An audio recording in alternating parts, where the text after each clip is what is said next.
Hey, Sav. Hey, Shay. And bonjour, brand connoisseurs. Welcome to the Team SEG Podcast Network on the Art of Branding Podcast. I'm your host, Savannah. I'm Shay. And Shay, how is your day? How would you rate it without any context? A 5. A 5? Okay.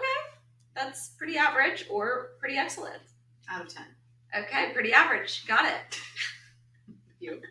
I would say a nice 7 because we have some really fun friends in town.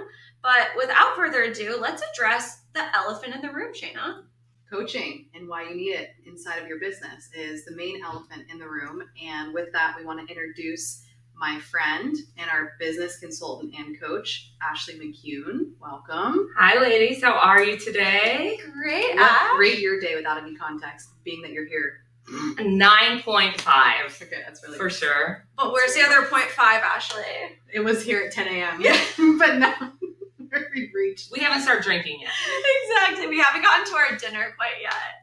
So, Ashley, a lot of people in the industry know who you are. They know your name. They know what you've done with in terms of the Facilis Group and everything else. But we want to hear about your journey on how we got here today, sitting together into the coaching realm of what you're doing. So, walk us back a little bit to your evolution of your career. Let's hear about your childhood. Let's start there.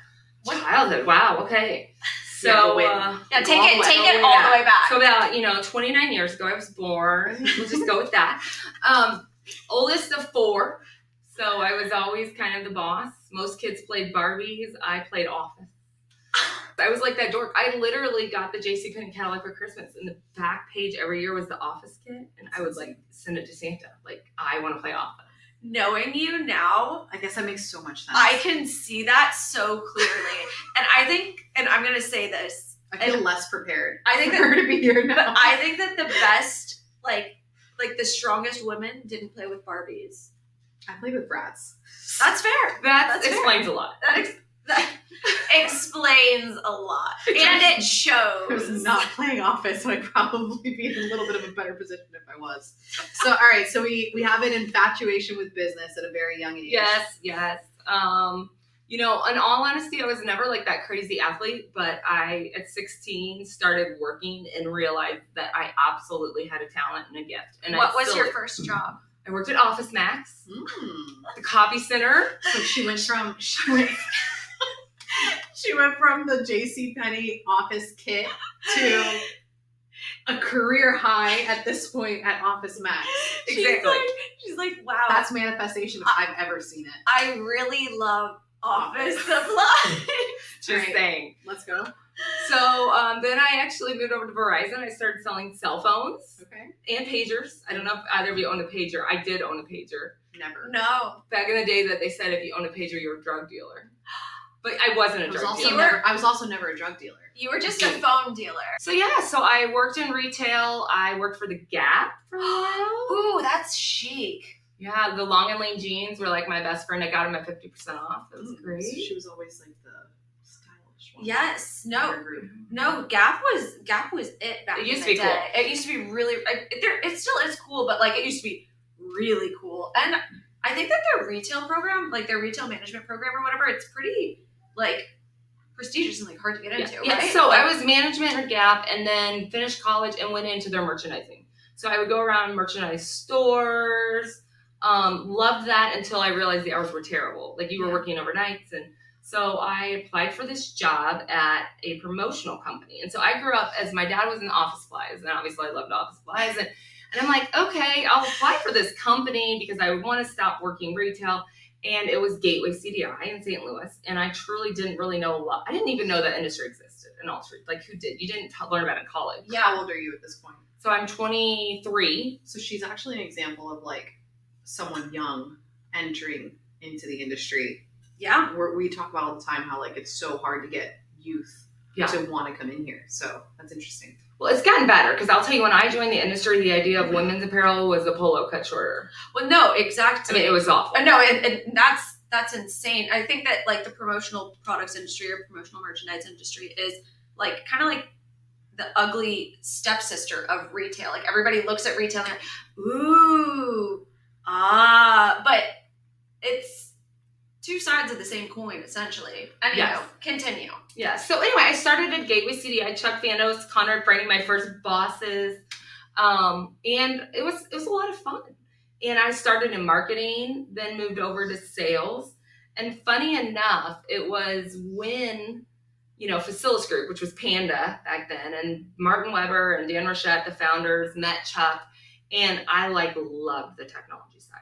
I'm this is pretty exciting. So pause really quick. You're inside of Gateway. I'm inside Gateway. Before the technology comes. Before tech. And during the transitionary phase of moving into the technology. It truly was. I still remember the day that Chuck's assistant was told to go knock on the door after a half-hour meeting with Dan and Martin to say he had a call and had to leave the meeting. And Chuck being no, I want to keep this meeting. This is really cool stuff. So, that was just a protocol if he didn't want to be in the meeting for too long. Exactly. We won't tell him that I ratted him out. I'll keep that in mind for any time he's at a 30-minute hard stop with me. He's somebody's at my door. No, we can keep going. No, we're good. Anywho, so obviously, he saw extreme potential and value in this. What are you doing for the company at this point? So I was doing marketing and sales. I might have been helping the sales team. I don't exactly remember. I just know that I was told, you're going to go to Canada and you're going to meet with Martin and you're going to learn how we're going to implement this in our sales team. And so from there on, it was love. Truly the tech side was just so exciting. Yeah. And to be able to bring systems and efficiency and you guys were about to be innovators in our industry. And it was, Chuck's business was Gateway. The other two founders' business was their distributorship. And so it was actually a lot of fun because it was myself along with two others. We were the first employees. And in a way, we probably got a lot more freedom than most people would have in that type of world because, while they believed in it and it was exciting, they still had businesses they were running every day. Yeah. So that's interesting. I had, I really feel quite fortunate and blessed. I had an opportunity that most people don't get. Here I am probably 28, 29, and I am leading marketing and training and sales and really multiple departments for a brand new tech startup in the US and got to just start creating departments. Marketing needed more people. Okay, we'll create a department under you. We need to do more training. Okay, well, let's create a department. And I was really given the opportunity to, learn all sides of this business. It's so interesting. And build the teams. It's so interesting to hear you say that. So would you say that that's where your infatuation or your love of building teams started? Definitely. And, and I will give a lot of credit to, my leaders and that both Chuck and actually Dan Rochette, you had freedom to fail. And I will never forget, we were trying to make this big decision and move to this new platform that was going to integrate. And I think we'd invested $40,000 and, thousands of hours, and it wasn't going to work. And I showed up to our offsite in Florida, sick to my stomach, knowing I was going to have to tell them, hey, it didn't work. And I was literally met with, we've wasted more and less. And as much as I'm sure in the back of their minds, they're like, for F's sake, Ashley, really? They gave me the freedom to learn and fail. And I will say to any leader out there that wants to grow a team, that wants to grow leaders, that wants to grow themselves, you have to be okay to fail.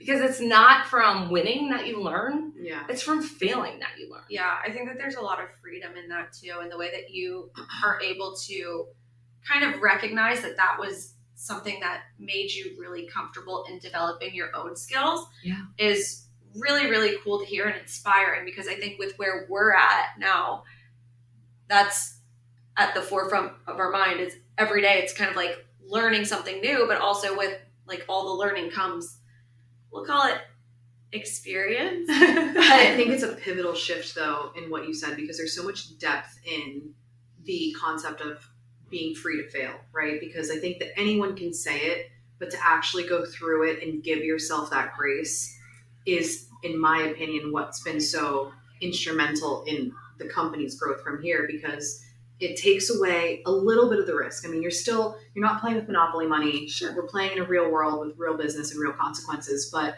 it takes away a little bit of the risk when you allow yourself the potential to fail, to give you the courage that you would require to try something new. And therefore, similar to what you guys did, that's what it takes to become innovators in any industry. You have to be able to take the risk.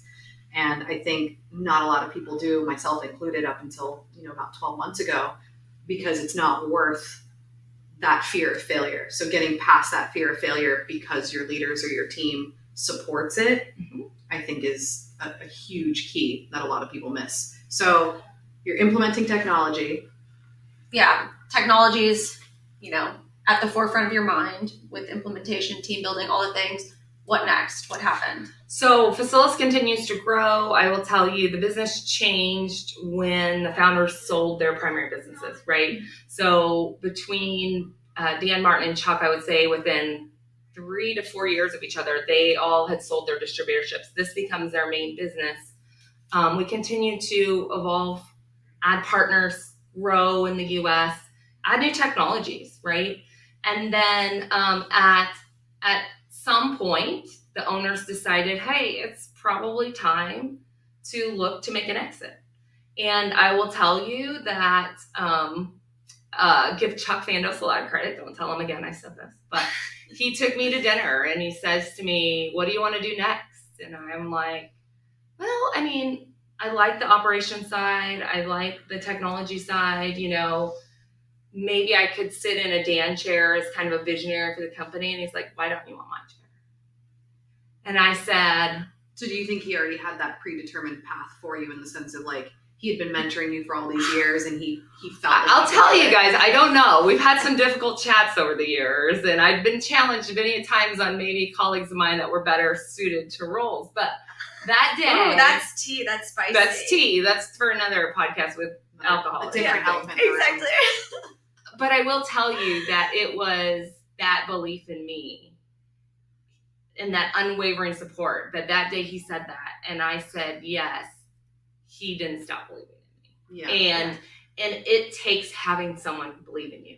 And I know, I grew up a middle class kind of, I'll be honest, I was the oldest. My parents were pretty poor. And I grew up as kind of that kid that, my present, my 5th grade Christmas was a coat, right? Like, so coming from someone of little means and not really being in a place where you saw people really become more of themselves. And my parents are amazing and they taught me work ethic.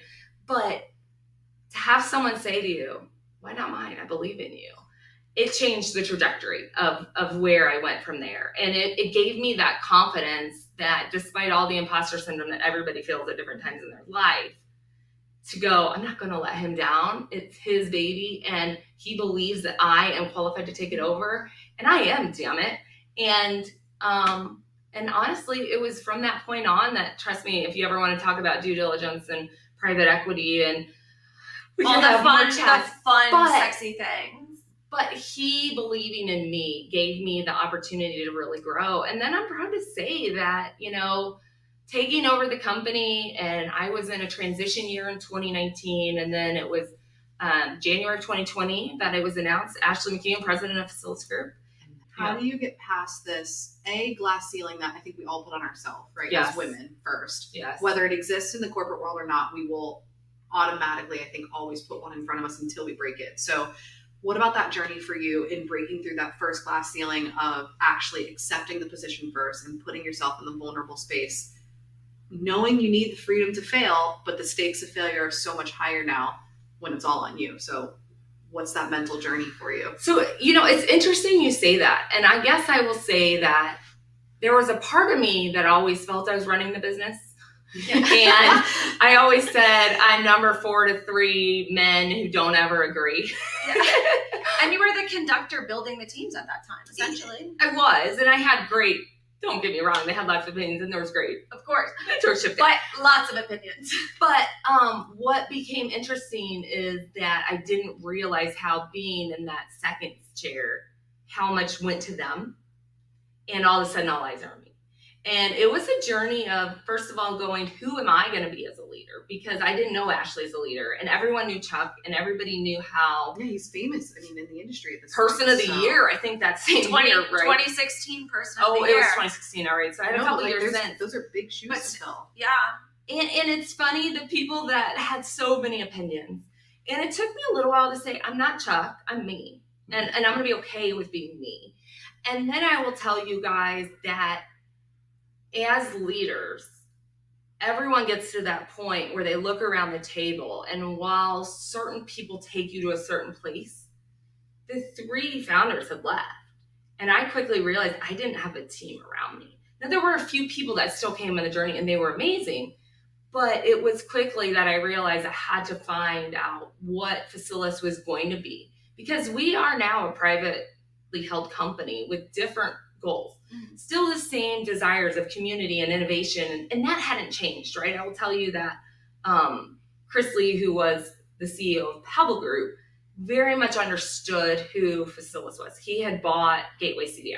So he understood who Facilis was, and he wanted to make sure we held true to that. But we also had to grow, and we also had private equity stake in the business, and we had to. A lot of expectations around that. A lot of expectations. Yeah. And a lot of fear from the partners on how to maintain that very delicate balance. So let's fast forward a little bit there. So you're getting into your journey now. The stakes are so much higher when it comes to building teams, because you're building your direct team, indirect team, and everything from there. So what was that journey like for you in terms of, I guess, the bold realizations of the gravity of what needs to happen here? I think the first realization was it's okay not to be the smartest person in the room. I love that quote. I swear that's the only thing that has gotten me from a sanity perspective through my personal journey is not wanting to be the smartest person in the room. I feel like I'm failing if I'm not sitting in a room with people who are smarter than me, because I'm not evolving, I'm not learning, and I'm like, my brain cells are dying. Yeah. That's how serious I take it. And it's hard because that imposter syndrome is real. I think it doesn't help, when you look at how you were raised and where you came from, much less than being a female leader and then trying to fill the shoes of someone. Hold on, a woman leader in tech. In technology. Which is a male-dominated industry. I mean, you were literally just sticking out like a sore thumb. And the industry that you're serving as a whole is male dominated and old. Well, exactly. Antiquated at the end of the day. So like you're dealing with figuring out your own voice, your own dynamic as a leader, but also like how to navigate being a woman and all this stuff that caters to older generational dynamics that, can be a little difficult. So how do you focus with all of this, with all the opinions that are coming in, with all of the like different circumstances, the expectations in front of you? How do you just take one step forward, knowing all the steps that are in front of you? So at the end of the day, we knew what our goal was, right? We knew where we were trying to grow to be. And we also recognized very quickly who our stakeholders were. Our stakeholders as in our suppliers, our partners, our investors, and our employees. And so when you can clearly define who are my stakeholders, and then we step back and we put goals in place for each of those stakeholders. And so at the end of the day, it's about knowing, okay, where are we trying to go? What are we trying to do? And then it's one step at a time, because the distractions come your way and people don't just throw rocks in front of you. I mean, they throw whole logs sometimes, right? But staying true to one step forward of what are we trying to accomplish and how do we do that was really key. So you're now in this role. We take Facilis Group across the $1 billion mark, I believe, under your leadership. Did, yeah. And that was a huge feat. And you go public. We went public. We doubled our revenue. Crossed the $1 billion mark. Crossed the $1 billion mark. And now we're sitting here from a consulting perspective. So let's talk about the next phase of your career. And for people like me at this point who the company's going through a hyper-growth period. There's obviously a lot of room for the company to improve, but also you are able to identify with me maybe some of similar issues that you would have already experienced. So yeah, at what point do you stop popping champagne and like kind of, I mean, I'm assuming COVID, but like you kind of get hit with a ton of bricks of, okay, now there's a whole nother set of bosses to answer to now that you're public and whatnot. What does that look like, and how do you then kind of phase out of where you were? Yeah, so I had an amazing journey at Facilis Group, right? I learned so much. I don't know that anyone could accomplish what I've accomplished and learn what I've learned through any master's program or it was a gift. But what I will say is that when I look back at what I was most proud of and the areas that I was able to most impact, it was working with the distributors, right? So when I left, we had 265, I believe it was, companies that ranged in size from $3 to $50 million. And the times that I was alive, the times that I felt I was adding the most value were when I was either A, working to build my team and help grow them as leaders, or B, work with those teams and our partners' teams to help grow. When I'd pull you aside at an event and you had no time, and I'd be like, can I just pick your brain for 1 minute? And you were so engaged in those conversations, and I never understood how you were able to compartmentalize. I mean, you're here running a giant event with 250 plus partners, and you're going to make time to talk to me about a cash flow issue that I have. Well, it sounds like that's just what kind of filled your cup, Filled my cup. And so recognizing that that's the part that you love and you enjoy doing, it seems really organic to kind of where you are now. So here we are. Yeah, here we are. How did you get there? So here we are. I mean, at the end of the day, I'm going to tell you guys I followed my passion, right? Like, I'm a mom of 3. If you only have 2 kids and you're happy, stay there. I love all 3. I wouldn't trade it, but that's tea. That's tea. That's a pro tip. Take that one home with you. But her youngest is so cute. When they outnumber your hands I know. and your cars, it's hard. But I do love my young. That wouldn't be the one I get rid of. But that's, again, another conversation for another day. I hope they're not listening. So I realized really quickly that as much as, again, Pebble's a great company, Facilis is an amazing organization. And a lot of the clients I'm working with today are Facilis partners. And a lot of the questions I'm answering is, how do I better use these tools, right? And I love coaching and mentoring on this. But I knew that putting together board reports and talking to investors wasn't aligning with what was filling my cup.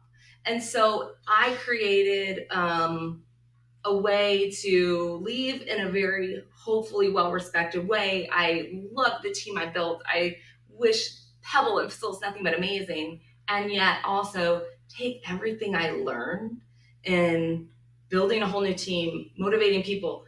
Guys, a lot of what I learned because I screwed it all up. I mean, I feel sorry for the people that first worked under me when I became a leader. God help them, right? I'm sure they're listening to this if they ever did and think, let me take down her picture on my dartboard, because I was not a good leader, but you learn so much the hard way. Yeah. And I love that. I love working with teams. I love when you can point out for somebody what they can't see because they're so close to it. I love helping people achieve that next level. And it's about putting in structure. It's about executing. It's about not losing sight of who you are. I mean, every company that I've gone in and worked with, I say this: you've built such an amazing organization. We don't want to change that. We want to lift that. We want to strengthen the foundation underneath and let you grow to where you want to grow from it. So me and you have had a great relationship from before your exit, but then after your exit, take some time for yourself, do your own thing, kind of recalibrate a little bit. What was your journey like entering into the consulting / coaching market? And I guess, how did you figure out how to be a little bit more subtle than you would have been in your previous role? Because you're coming in from a controller role where it's pretty much how you want it, the way you want it, when you want it, to now needing to coach. A suggester. Yeah, to a suggestive role where it's a frustrating place to be in, right? Because you know what needs to be fixed. I can't see straight in this case, you know what I mean? So talk to me about that shift in your mindset of how to take what you used to know and turn it into a way that I can absorb it, or someone in my chair would be able to absorb it and turn it into something positive. Yeah, I think a few things there. First of all, a coach is not meant to tell you what you want to hear. And so many That was people. a tough realization for me. I'm like, you're not here to tell me how great we are. And at the end of the day, On the contrary, if that's what you want, just buy a puppy or find a new friend, because you're trying to accomplish something more than where you've been able to get to on your own. And so I think the first realm is that I had to get over the fact that it's easy to focus on the positive. And I have to get comfortable with having the hard conversations with people and making sure that, I preached it to everybody I talked to, clear as time. It's your business at the end of the day. It's my client's business at the end of the day. My only goal in this is to help you be better. And I think there's something to that, and knowing that, Shayna, when I'm working with you, when I'm working with others, I have no ulterior motive in this. My goal is to just help you be the best you want to be. And you've probably heard me say it, and I'll say it often. Here's what I see. Take it or trash it. It's okay. I want to help you where you're at. I think that's one of your superpowers, is not being too firm or any bit offended even if I come back to you and say, like, I see and hear what you're saying, we're just not ready. That's great from a future state, current state. There's no path that I see to get there. And like, I think her ability to be fluid and say, okay, fine, let's move into this direction instead, and still pushing us towards that same goal. Yeah, I would say that that's the difference between like taking a coaching technique into business is, you recognize where they're at and what they're actually capable of accomplishing today. And you have these expectations, these goals, these visions, but what can be accomplished tomorrow? What can be accomplished the week? And what little things can you do today to better prepare yourself for those things that you may not be ready to do today? And I think that that's what you do a really good job of. Well, thank you. No, of course. I'd also say, like, you never come at it from a disappointed perspective if I wasn't able to evolve to the level that I was hoping for myself and to be able to show up for you, on the day in and day out. I think, like, if we've ever had to take a step back, there's never been that, fear. I mean, I'll always fear disappointing you, but like you said in your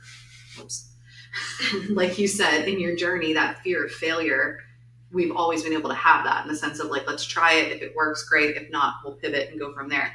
What was really interesting about what you first did when we started together was bringing it all the way back to your first passion, which was rebuilding our team. So coming in and looking at current state, I'll call out this own elephant in the room. I think your biggest fear when you came in was the dependability on me, and like my hands were everywhere that they probably shouldn't have been. Is that fair? Yes. So your shoulders were just filled with. I just had too much everything going on. involvement in too many places. So I think that I quickly realized that that was going to be your first priority, was to take a singular team and create sub-teams that operate cohesively together. Yes, exactly. Decentralize, if you will. Let's talk about that journey a little bit and how you can break something. Because at this point, I hope that people understand, like, our business model in the sense of our growth happened so quickly that what we were doing worked for the size business that we were for 20 plus years. The problem was when we hit that major growth spurt, what we were doing and the practices and disciplines that were embedded for so many years no longer worked, and that happened overnight. So we went from successful to struggling and zero time to build the blocks in between. So such a scary place for us to be in from a business perspective, but I can't even imagine coming in from a coaching perspective and having to unwind it and then kind of try and rebuild these blocks as we go. So talk, like, what was your initial perspective once you kind of came on? Well, I mean, first of all, I did run out of the building once, but you guys didn't know. Indigestion. I did too. Indigestion hurts just as much as starvation, right? Think about it. If you've eaten too much, it's just as much pain as when you're hungry. And so you're in a normal state that most businesses get in when they grow and they have rapid growth. And that's an exciting place to be in. And so I think, first of all, is let's stop and not beat ourselves up. But then let's also recognize that, we're one block from falling to destruction. And so how do we start unwinding that? And we went through some great exercises with your team. We really started, we did a survey. How's everybody feeling? We did some team building exercises. We looked at, hey, what is working really well and what do we want to make sure we keep? And then how do we want to improve and evolve from there? And it's about looking at identifying who's who, right? We did a lot with understanding people's personalities and what traits drive them and ensuring that everybody, AGI, right, assumes good intentions, and we're going to grow and do this together. And we were able to move faster in some areas and slower in some areas, but it was about reading SCG and knowing how we could move with your team. And I would say that's part of coaching that's so important. There is no prescription. Yeah. There is no, here's the plan for every company you go into. Yeah. Everyone's unique, and everybody's going to need a different part of that journey to start in. And some companies don't have cash. That wasn't your problem. But guess what? If you don't have cash, we're going to have a lot of different discussions than we're going to have if we just need to restructure some people. I think that was one of the most interesting places that you could have started with us was you don't want to do a thing until you understand the team and the players, and that watching you on that journey to like dissect our current team, who they are, what they do, how they do it, identifying what they're naturally inclined to be able to do, and then making those slight shifts. So it was really like watching her as like a magician come in here. Well, I was going to say, I feel like what Ashley did immediately that like helped facilitate all this, and like you totally drink this Kool-Aid, was she brought us into Culture Index. Yes, and that's totally a subject for a whole nother episode. Podcast, but like that was giving us glasses. So we were exactly blind, we got some glasses. You threw us a tool that really gave us a true visualization and understanding of where we're at and where there are these even as like individuals. Pieces. Like I feel like me and you understand ourselves better now that we know this tool. But anyway, we'll talk about the tool on That'll a be totally another different episode. Where I think it was the most impactful part though was it's not a dumpster fire, right? Like which was what we saw was we're living inside of a dumpster fire. Yeah. And what you saw was you have people who are so highly detailed, not doing your detailed work. And you have people who are so highly autonomous who have no ability to make decisions. And slight shifts in like their job and what they do every day made our team function better as a team. And I think once we saw a little glimpse of that, it was kind of just like, okay, like let us surrender. Yeah, we're gonna give in. We're gonna just do as we're told, which we're still not so great, but we're getting there from a little bit like from a growth perspective. Talk a little bit about the full reorg, right? So we came in, we identified that we're a team that's operating as a $6 million distributor instead of a $20+ million distributor, and there's a lot of core changes that need to be made. So talk about in a high level our process of how we essentially reorged the whole company. Well, I mean, I think the first thing we had to look at is you had one individual performing multiple roles within a company. You had very few departments, right?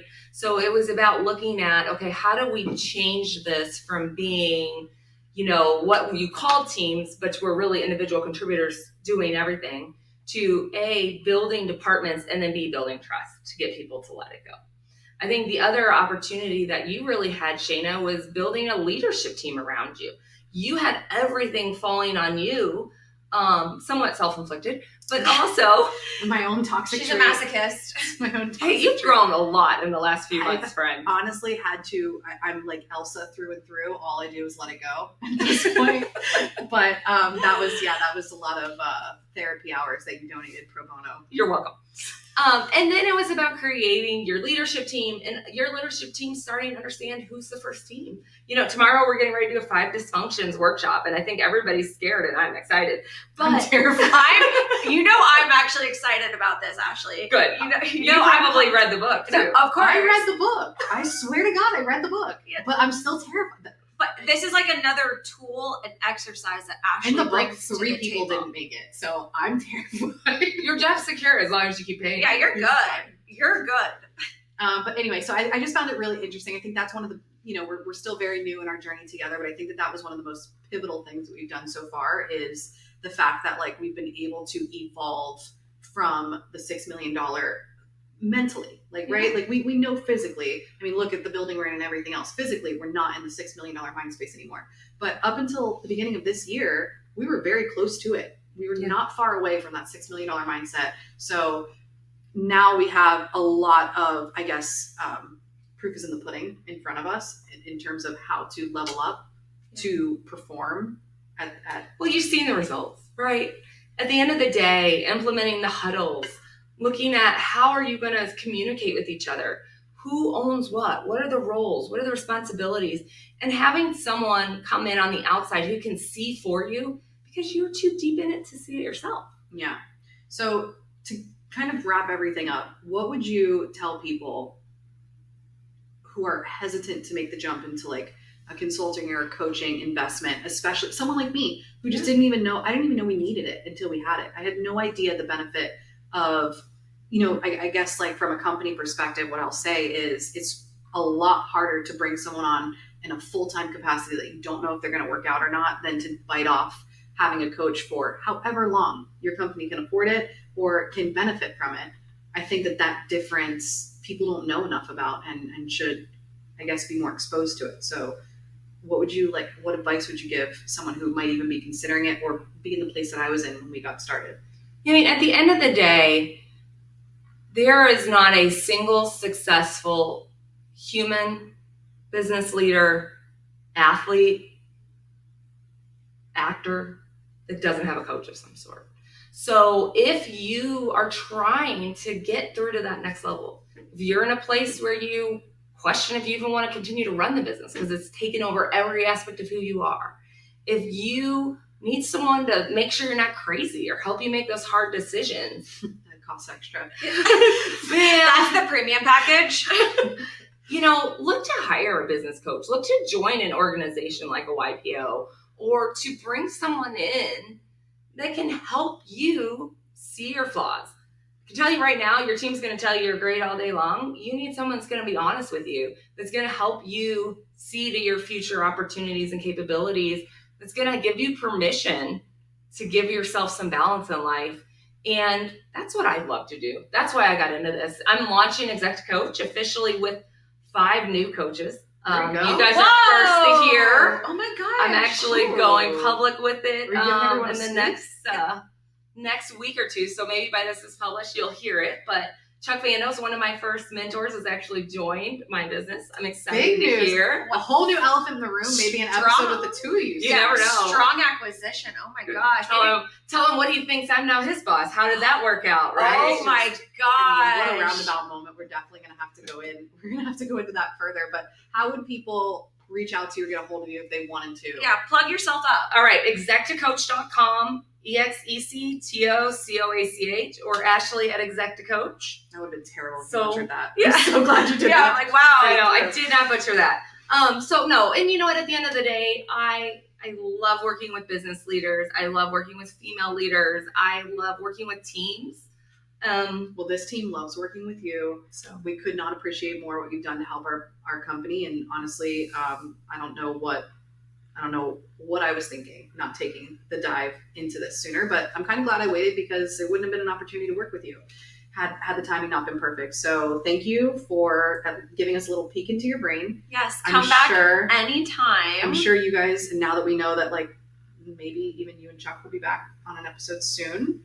But I'm excited to watch what happens from here. I'm kind of a jealous person, so I'm not so excited to like share your brain, but I'll get over it. But we were first. We were first. You were my first. Exactly. We were her first. I never forget your first. Yeah. You do. First and fondest. Thank you, everybody. Until next time. Yes. Thank you guys. Have a good one. Au revoir.